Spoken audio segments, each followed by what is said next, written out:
Ya, saudara, media massa memiliki peran penting dalam proses pemilihan umum 2024 nanti. Sebagai corong informasi kepada masyarakat, peran media begitu besar untuk keberlangsungan pemilu. Untuk membahasnya sudah hadir di studio Kompas TV kali ini peneliti senior Litbang Kompas Toto Suryadintias. Mas Toto, silakan masuk. Selamat bergabung bersama kami, Mas Toto. Apa kabar nih, Mas? Baik, Mas. Terima kasih sudah mau bergabung bersama kami di studio. Agak maju sedikit boleh? Siap. Nah, saya mau tahu dulu untuk survei ini kan sudah dirilis di Harian Kompas terbitan hari Senin ya kalau tidak salah. Senin. Dorongannya untuk menunjukkan apa sebetulnya dari hasil riset ini?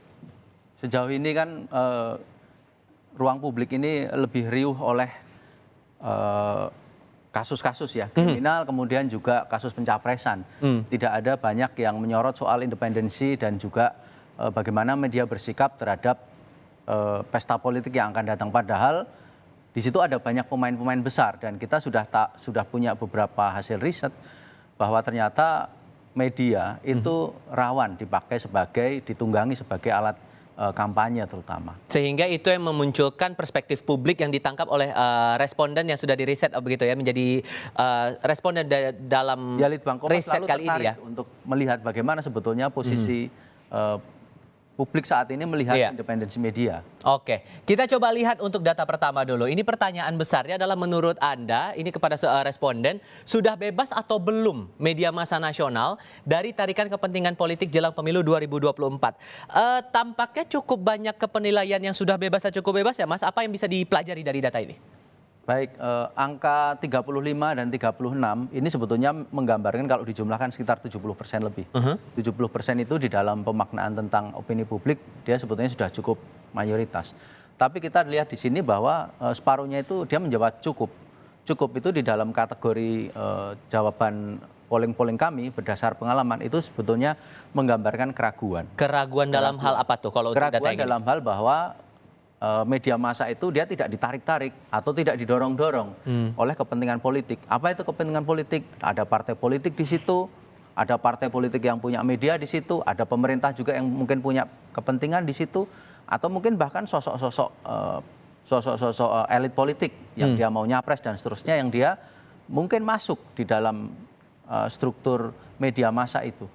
Itulah yang lalu dinilai oleh publik bahwa belum cukup bebas. Kalau dia memang sudah betul bebas, mestinya jawaban cukup atau ragu-ragu ini berkurang. Oke, kita coba lihat berdasarkan usia ini untuk pemilih muda lah, saya bahasakan begitu, 17 sampai 23 tahun. Gambarannya juga kurang lebih sama ya, Mas ya. Tapi ternyata yang cukup ini, yang masih ragu-ragu, yang ditangkap oleh teman-teman Litbang ini, yang cukup ini emang kekhawatiran seperti apa sebetulnya? Independensi media. Jadi independensi media itu kan gambarannya kata-kata kuncinya satu, independen itu adalah dia tidak ada campur tangan terhadap produksi informasi. Kemudian juga dia tidak dipengaruhi gitu dari kekuatan luar, baik itu kekuatan politik ataupun juga kekuatan dari pemerintah.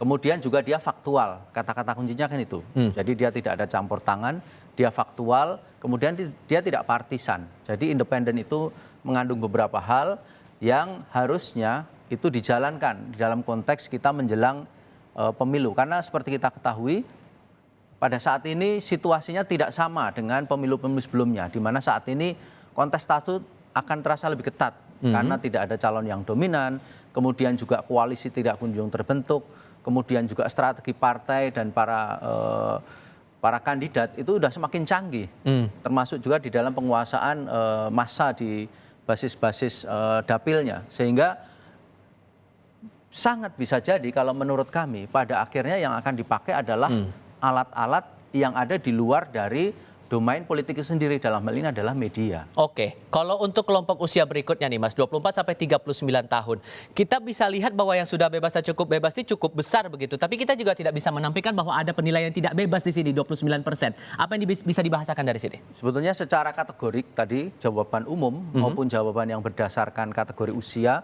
itu secara umum sepertiga yang menilai tidak bebas. Memang kalau kita mau bicara ideal, penilaian dari sepertiga responden dibandingkan dengan 2/3 itu adalah penilaian yang sebetulnya so-so lah. Bisa dibilang bahwa memang kondisi sekarang ini cukup bebas. Tapi kalau kita nanti lihat berdasarkan tingkat pendidikan akan kelihatan bahwa pendidikan yang lebih tinggi dia akan lebih lebih kritis terhadap penilaian soal independensi media. Oke. Kita coba detailkan lagi nanti untuk data berikutnya, bisa ditampilkan lagi nih teman-teman untuk data berikutnya. Nah ini, pertanyaan besarnya tindakan apa yang harus dilakukan terhadap media massa yang terseret kepentingan politik? Jawabannya ada yang paling besar itu sanksi hukum. Menurut Anda dari responden ini sanksi hukum yang bentuk aktualnya itu seperti apa sebetulnya diharapkan responden? Baik, bagi publik mungkin beda ya dengan bagi media. Jadi pemain media, termasuk Kompas dalam hal ini, itu diikat oleh undang-undang yang spesial ya. Jadi undang-undang pers itu yang akan mengikat terhadap seluruh informasi yang diproduksi oleh lembaga ini. Akan tetapi publik pemikirannya berbeda. Bagi mereka sanksi hukum itu bisa dikenakan ketika sebuah lembaga media dia memproduksi informasi yang mungkin bias, mungkin bahkan hoax, mungkin menjerumuskan dan mungkin mengandung kebohongan, dan itu pernah kita alami dalam periode masa menjelang pemilu di waktu sebelumnya. Oke, sehingga yang paling penting di sini adalah yang ditangkap masyarakat, singkat ya, kalau bisa saya konklusikan adalah sikap kritis tapi tetap independen untuk nuansa pemilu 2024 ini, biar kepercayaan publik tetap didapatkan begitu ya Mas. Betul. Ya. Singkatnya demikian ya. Oke, Mas Toto terima kasih banyak sudah mau membantu mengulas data-data yang sudah disampaikan oleh Litbang Kompas kali ini. Sehat selalu untuk Anda ya Mas ya.